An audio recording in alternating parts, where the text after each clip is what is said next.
Kung meron po tayong isang masamang ugali, yan yung ang hilig nating maghusga sa iba. Amen? If there is one thing that we constantly do that has become our bad habit, it is our constant judging, criticizing of other people. Limbawa, merong mga ibang tao, nakita lang na dalawa yung sasakyan ng kapitbahay nila. Agad, sinasabi, ang yabang naman niya.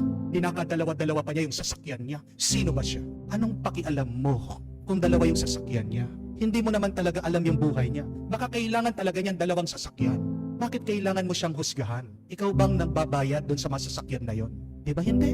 Merong iba sa atin, agad hinuhusgahan. Pinakalaki-laki niya yung kanyang bahay. Bakit? Ikaw ba naglilinis sa bahay na yan?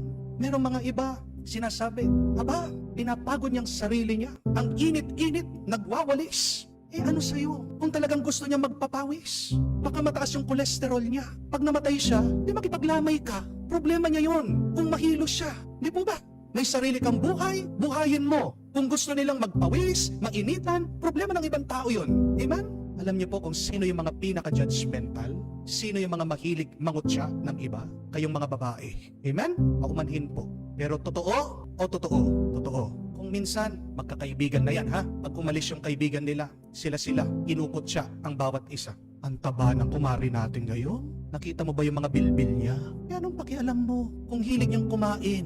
Hindi mo alam na i-stress ang tao. Amen? Yung iba, makikita, tingnan mo naman ang kapal ng makeup. Ano sa'yo? Kung doon siya masaya. Amen? Yung mga iba, makikita, uhusgahan. Nakita mo ba yun? Ang tanda na, nag-skinny jeans pa. Baka nasasabi mo lang yan dahil inggit ka lang. Amen? Be careful when it has become your bad habit of judging and criticizing others.